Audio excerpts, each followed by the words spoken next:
नमस्कार, मैं हूं मिलिंद खांडेकर और आप देख रहे हैं साप्ताहिक सभा। साप्ताहिक सभा में आज हम बात करेंगे इंडिया टुडे के मूड ऑफ द नेशन पोल की। जैसा कि आप जानते हैं कि साल में 2 बार मूड ऑफ द नेशन पोल करता है सी वोटर इंडिया टुडे के लिए और इसके ताज़ा आंकड़े आ गए हैं इंडिया टुडे के इस एमओटीएन यानी मूड ऑफ द नेशन की। तो इस पोल का जो सबसे बड़ी खबर है या हेडलाइन ये है कि एनडीए और बीजेपी को वापस बढ़त मिलती हुई दिख रही है और वो वापस उसी स्थिति में जा रही है जो वो 2024 से पहले थी या कह सकते हैं कि 2019 में थी। और कांग्रेस और इंडिया अलायंस कुछ कमजोर होता हुआ दिख रहा है। हालांकि कमजोरी जो है, जैसे कांग्रेस की सीटें घटकर 87 हो रही है जबकि बीजेपी की बढ़कर 287 हो रही है। तो ऐसा नहीं है कि बिल्कुल कांग्रेस का धराशायी हो रही है या मुकाबले से बाहर हो रही है। लेकिन नेशनल बिग पिक्चर यह है कि बीजेपी और एनडीए की स्थिति फिर से बेहतर होते हुए नजर आ रही है 2 साल बाद। लेकिन इसके अलावा इस पोल में जिन आंकड़ों पर हमारी नजर रहेगी वो है उत्तर प्रदेश, तमिलनाडु, वेस्ट बंगाल, असम और केरल, जहां पर विधानसभा चुनाव होने वाले हैं। हालांकि ये मैं बता दूं कि ये जो सी वोटर ने आंकड़ा पेश किया है वो लोकसभा चुनाव को लेकर है। फिर भी हम इन आंकड़ों को समझने के लिए मेरे साथ जुड़ रहे हैं सी वोटर के फाउंडर यशवंत देशमुख। यशवंत, बहुत बहुत स्वागत है आपका। धन्यवाद मिलिंद। तो यशवंत, जो हेडलाइन मैं समझ पा रहा हूँ कि एनडीए जो है ये वापस चढ़ रहा है और इंडिया गठबंधन वापस नीचे की तरफ उसका ग्राफ जा रहा है। तो ऐसा क्यों हो रहा है? मुझे लगता है कि 2024 का जो लोकसभा चुनाव था मिलिंद, वो अब स्थापित हो गया है कि वो एक तरह से एबरेशन था। मैं एबरेशन इसलिए कह रहा हूं कि केवल मूड ऑफ द नेशन पोल में वो आए कि एबरेशन है, तो वो शायद हमें आपको सबको ये दुविधा हो कि यार ये फील्ड में तो ऐसा नहीं दिख रहा है, लेकिन ये आंकड़ों में ऐसा एबरेशन दिख रहा है। लेकिन मूड ऑफ द नेशन पोल से ज्यादा मुझे लगता है कि जो स्थापित सत्य के रूप में लगातार चुनाव दर चुनाव पिछले एक साल में हमने देखा, महाराष्ट्र का देखा, फिर उसके बाद में हमने हरियाणा महाराष्ट्र हुआ, फिर बिहार अभी हुआ, और अभी मुंबई के और बाकी लोकल बॉडी इलेक्शन महाराष्ट्र के जो हुए, तो उसमें जिस तरीके की सफलता या जम्मू रीजन में जिस तरीके की सफलता बीजेपी को मिली, उससे इतना तो स्थापित हो गया कि जो 2024 में एक झटका उनको लगा, जो उनकी खुद की मेजॉरिटी कम हो गई, वो दरअसल शायद उनकी खुद की कमी ज्यादा स्थापित हुई उसमें, बजाय इसके कि कांग्रेस या विपक्ष का कुछ बेहतर हो जाना, कांग्रेस का खास तौर पर। और जैसे ही उन्होंने 2024 के बाद में अपनी गलतियों को प्लग इन किया, संघ के साथ में अपने संबंध सुधारे, जो ऑर्गेनाइजेशनल स्ट्रेंथ की जो बात करते हैं, या फिर जो वेलफेयर स्कीम में महिलाओं को लेकर के उन्होंने एक तुरुप का इक्का निकाला कि लास्ट में चाहे वो लड़की बहन योजना हो या फिर बिहार में जो योजना लेके आए 10,000 की, मुझे लगता है कि उन्होंने वो सारी चीजों को ओवरकम करने के लिए साम दाम दंड भेद सब लगा करके स्थिति वही कर दी है जो 2019 के चुनाव के समय जिस बढ़त या जिस स्ट्रेंथ, ताकत को आप जिसे आप कह सकते हैं, वो वापस वही हो गया है। तो शायद अब ये स्थापित मान लेना चाहिए कि 2024 जो था वो एब्रेशन ज्यादा था, बजाय इसके कि एक संयुक्त विपक्ष की एक लॉन्ग टर्म भूमिका और रिसर्जेंस की हम जो बात करें, उसके लिहाज से वो 2024 के आंकड़ों को या उन नतीजों को हम दोबारा नहीं देख सकते। तो यशवंत, अब हम जो बात कर लेते हैं जिन 4 राज्यों में चुनाव होने वाले हैं और आपका जो अगला मूड ऑफ द नेशन पोल आएगा वो 15 अगस्त को आएगा। उससे पहले पश्चिम बंगाल, तमिलनाडु, असम और केरल में चुनाव हो जाएंगे। तो मैं जानता हूँ कि आपने ये आंकड़ा जो इकट्ठा किया है लोकसभा के लिए किया है, लेकिन फिर भी इससे कुछ संकेत तो मिलेंगे विधानसभा चुनाव जी, के लिए। जी। तो सबसे पहले अगर मैं पश्चिम बंगाल की बात करूं तो यहाँ बड़ा गैप दिख रहा है ममता बनर्जी और एनडीए के बीच में। मतलब जी, बहुत बड़ी बढ़त दिख रही है कम से कम लोकसभा चुनाव में ममता हाँ, बनर्जी को। दिख रही है, लेकिन लेकिन मुकाबला थोड़ा सा बीच का गैप जो है वो कंपैरिजन में घटता भी हुआ दिख रहा है। ममता बनर्जी आगे है निस्संदेह, तृणमूल कांग्रेस इस समय वहां बहुत आगे है उस लिहाज से, लेकिन जो बीच में विधानसभा और अभी के विधानसभा के बीच में एक लोकसभा में जो बीजेपी को बहुत बुरी तरह झटका लगा सीटों के लिहाज से, मुझे लगता है कहीं ना कहीं वो बीजेपी उससे उबर रही है, क्योंकि वो झटका सीटों में जरूर लगा था, लेकिन मिलिंद 2024 में भी 38% वोट बीजेपी को वहां पर मिले थे, और वो अब 40% का थ्रेशोल्ड क्रॉस कर रहे हैं। दूसरे शब्दों में बोले तो ममता बनर्जी का ग्राफ कोई नीचे नहीं आ रहा है, लेकिन बीजेपी का थोड़ा सा ग्राफ बढ़ा है, जिससे दोनों के बीच का गैप कम होता हुआ दिख रहा है। ऐसे में पहला जो जो उसमें से पहला इंडिकेशन है वो है कि ममता बनर्जी कमजोर नहीं हो रही है, क्योंकि इतना बड़ा जो मुस्लिम मतदाताओं का वहां पे वर्ग है वो पूरी तरीके से जो है वो ममता बनर्जी के साथ में खड़ा दिख रहा है। ये एक वो ट्रेंड है जो कि बिहार या जो अभी के हालिया महाराष्ट्र के निकाय चुनाव के हम लोग ने ट्रेंड डिस्कस किए थे कि मुस्लिम मतदाताओं को जहां एक ऑप्शन दिख रहा है तो वो जा रहा है। तो वो ऑप्शन दिखने पे जाने वाली बात फिलहाल पश्चिम बंगाल में हमको होती हुई नहीं दिख रही है। वहां पे उनके लिए ममता बनर्जी एक वायबल ऑप्शन है, तगड़ा ऑप्शन है। जैसे उत्तर प्रदेश में अखिलेश यादव एक वायबल और तगड़ा ऑप्शन है, तो वो बीएसपी की ओर मुसलमान छिटकते हुए नहीं दिख रहे हैं। उसी तरीके से पश्चिम बंगाल में मुस्लिम मतदाता लेफ्ट या कांग्रेस की ओर छिटकते नहीं दिख रहे हैं।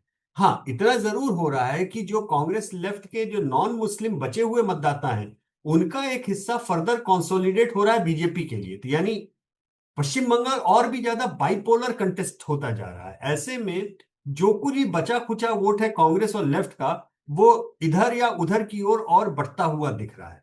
तो कंटेस्ट अच्छा होगा।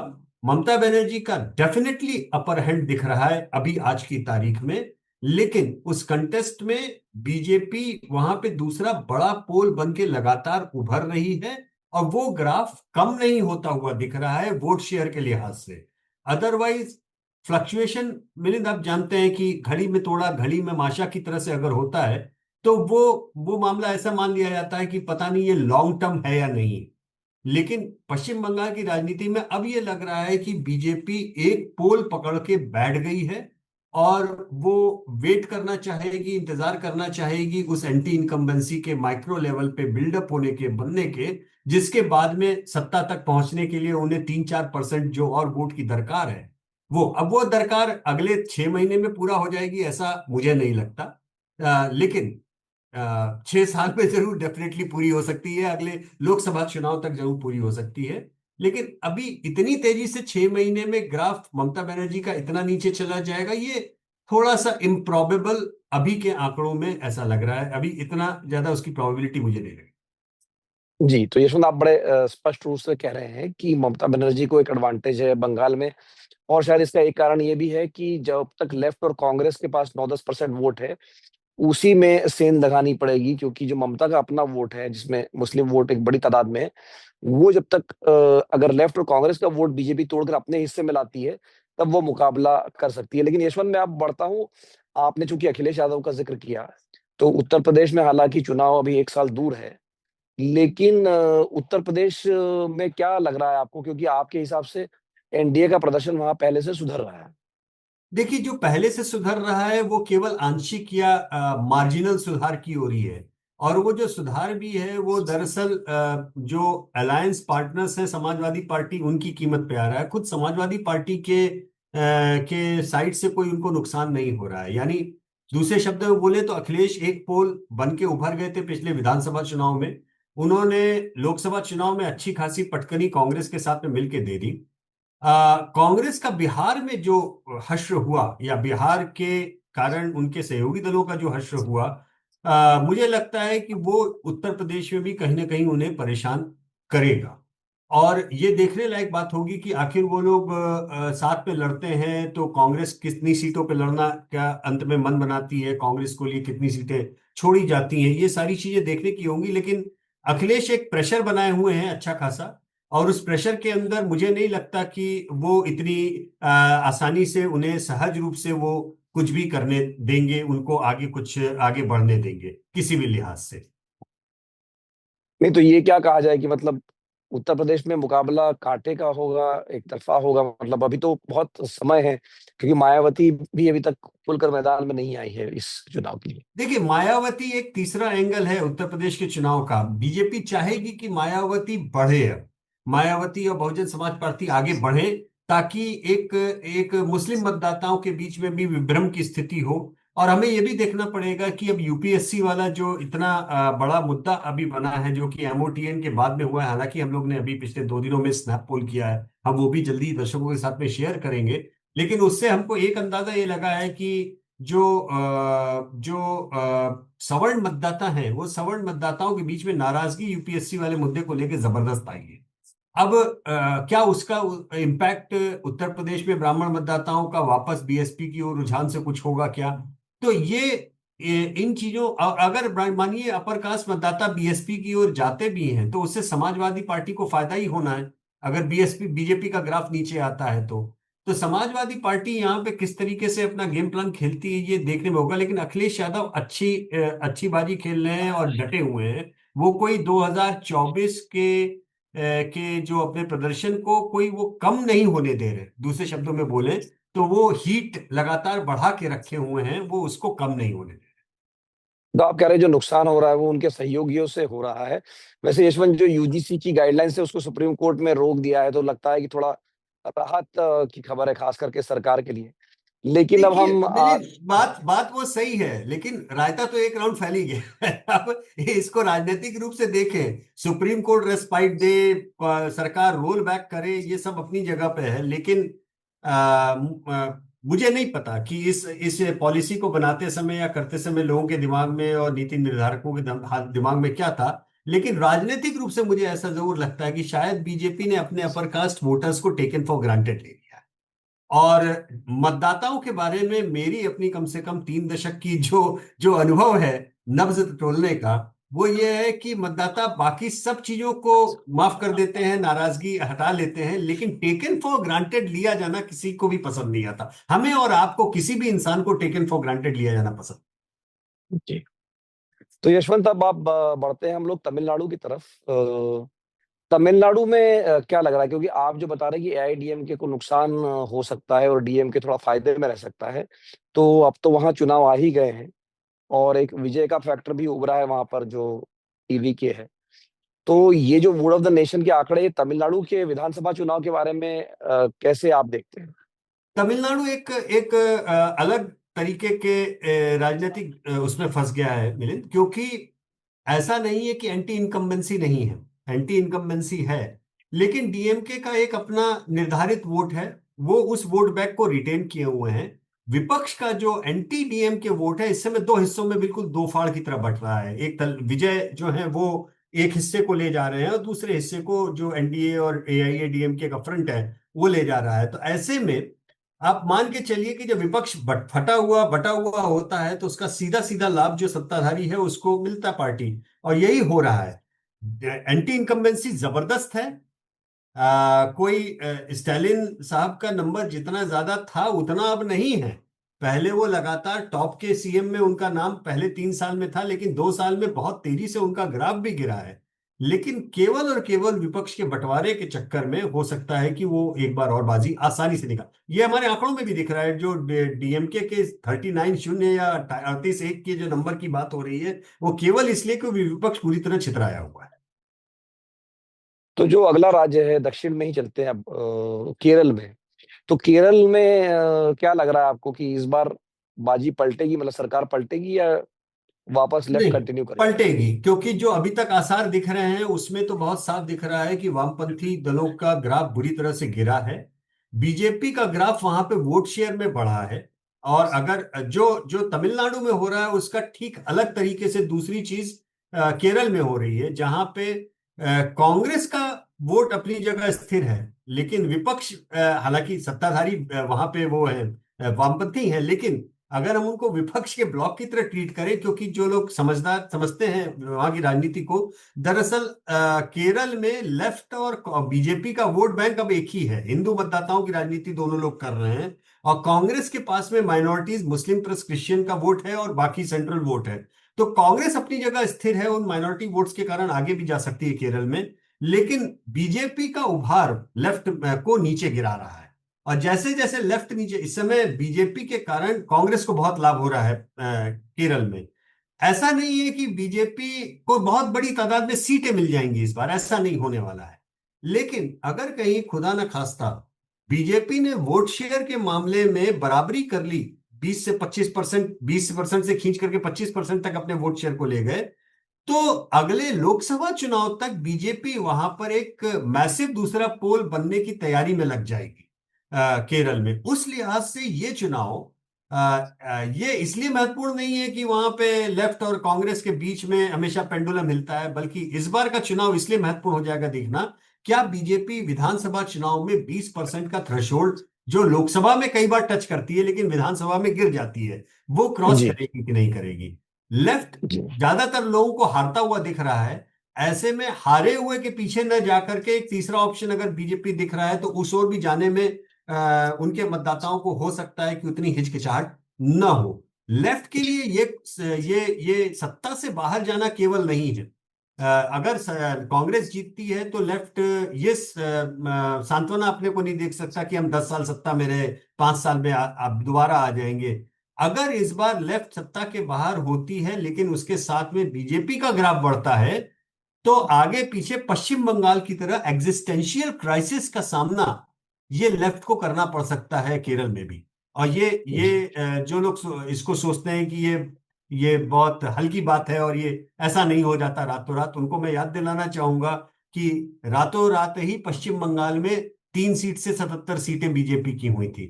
रातों जी रात ही शून्य से सीधे सत्ता में त्रिपुरा में बीजेपी आई थी, और इन दोनों ही जगहों पे बीजेपी का ग्राफ लेफ्ट की कीमत पे बढ़ा, कांग्रेस या तृणमूल कांग्रेस या बाकी लोगों की कीमत पे नहीं बढ़ा है।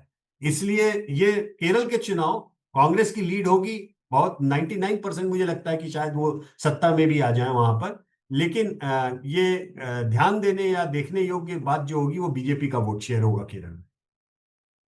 तो सबसे आखिर में यशवंत, असम में क्या लग रहा है, क्योंकि आपका जो पोल है वो कह रहा है यहाँ पर एनडीए के पास बड़ी लीड है, जो लोकसभा चुनाव के लिए आपने पोलिंग की है, तो क्या दोबारा से बीजेपी सत्ता में आएगी असम में? देखिए, असम में मैं दर्शकों को एक बात बहुत विशेष बताना ये चाहूंगा, क्योंकि सामान्यतः अभी से लेकर अगले 2-3 महीने तमाम सर्वे आएंगे जिसमें आपको कांग्रेस और बीजेपी के वोट शेयर में बहुत बड़ा अंतर नहीं दिखेगा। हो सकता है कि बीजेपी का वोट शेयर 45, 46, 48% तक जाए, कांग्रेस का वोट शेयर उससे 3-4% या 2% नीचे दिखाई दे। तो उस समय देखने में आपको लगेगा कि अगर मानिए कोई एक 43-44 है, कोई 46% है, 2-3% का गैप तो नहीं है, तो मुकाबला बहुत कांटे का होने वाला है। लेकिन ये बात सही नहीं होगी, ये अर्ध सत्य होगा। दरअसल असम अब आज की तारीख में दो हिस्से हो गए हैं, मुस्लिम असम और हिंदू असम, या दक्षिणी असम जिसे बराक वैली और लोअर असम कहते हैं, और सेंट्रल असम और अपर असम, आप उसकी बात करें। जो डिलिमिटेशन हुआ है वो दरअसल आसाम में 2 साल पहले ही हुआ है, बाकी सभी का 2008 में डिलिमिटेशन हो गया था। आसाम का डिलिमिटेशन दरअसल ठीक लोकसभा चुनाव के पहले हुआ।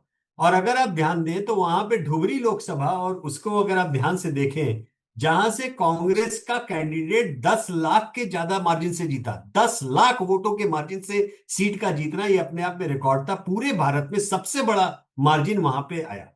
हुआ यह है कि जितने भी दक्षिणी आसाम के मुस्लिम इलाके हैं बहुल, तकरीबन आप मान के चले 20, मोटे तौर पर कि 20-22 असेंबली सेगमेंट का वो इलाका, वो एक एरिया में कंसंट्रेटेड हो गया है नए डिलिमिटेशन के बाद में। जिसका अर्थ यह है कि बीजेपी अब वो एक लोकसभा सीट कभी नहीं जीत सकती डोबरी। कारण यह है कि वहां पे जिस तरीके का 90% तक कंसंट्रेशन मुस्लिम आबादी का हो गया है, ये अब सीट हो गई है जैसे कि लक्षद्वीप या श्रीनगर या बारामूला, जहां पे बीजेपी लड़ती ही नहीं है, क्योंकि उसे पता है कि वहां पे लड़ने का भी उनको कोई लाभ नहीं, कोई वोट देने आने वाला नहीं है। लेकिन बचा हुआ जो आसाम है वो वन साइडेड दूसरी तरफ जा रहा है। तो ऐसे में अगर आप आसाम के आंकड़े देखें, और खासतौर पे इंडिया टुडे के नॉर्थ ईस्ट के अंक के लिए जो हम लोग ने आसाम का सर्वे किया, आपको वहां पे जब आप नेताओं की पॉपुलैरिटी देखेंगे, 70% गौरव गोगोई का आता है, तरुण गोगोई के बेटे जो हैं। लेकिन जो हिंदू मतदाता हैं उनमें 60 से 70% हिमांता बिस्व शर्मा का आता है। तो एक तरह से ये टोटी पूरी तरह से पोलराइज हो गया है वो।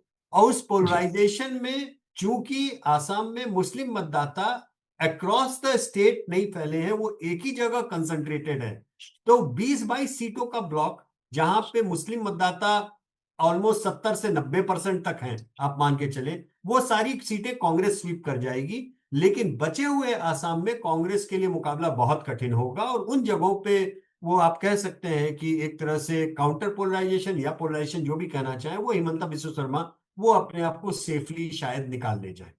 तो इन चारों राज्यों में से आप अगर आप बात करें तो प्रो इनकम्बेंसी वाली बात 3 राज्यों में है। एक तरह से मुकाबले जी।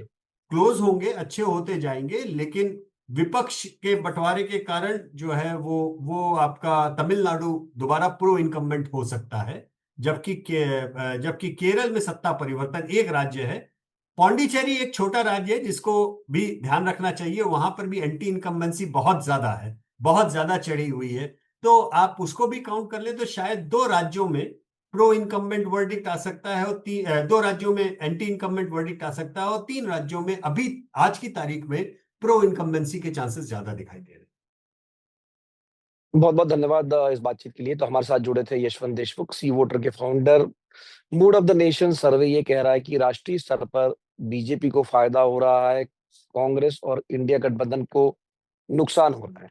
लेकिन जब हम राज्यों की बात करते हैं, खास करके उन 4 बड़े राज्यों की जहां पर इस साल चुनाव है विधानसभा का, तो सी वोटर का अनुमान यह है कि 3 राज्यों में सरकार नहीं बदलती है, या ऐसा लग रहा है, संभावना है कि तमिलनाडु, असम और पश्चिम बंगाल में जो सरकारें हैं, वो शायद बनी रहेंगी, जबकि केरल में इस बात की संभावना है कि सरकार केरल और पुडुचेरी में ये पलट सकती है, बदल सकती है, ये आकलन है। उत्तर प्रदेश का चुनाव हालांकि अभी दूर है, लेकिन यशवंत का मानना ये है कि अखिलेश को अपनी जगह पर बने हुए हैं, लेकिन कांग्रेस का नुकसान होता हुआ दिख रहा है, जो कि फायदे के तौर पे बीजेपी के खाते में जा रहा है। लेकिन एक और अहम बात यह है कि सुप्रीम कोर्ट ने भले ही यूजीसी के रेगुलेशन को रोक दिया है, लेकिन यशवंत का कहना यह है कि ये भी कहीं न कहीं सवर्ण मतदाताओं को प्रभावित कर सकता है, उनके लिए कोई ऑप्शन खास करके बीएसपी के तौर पे खड़ा कर सकता है। साप्ताहिक सभा का ये अंक देखने के लिए आपका बहुत-बहुत धन्यवाद। नमस्कार।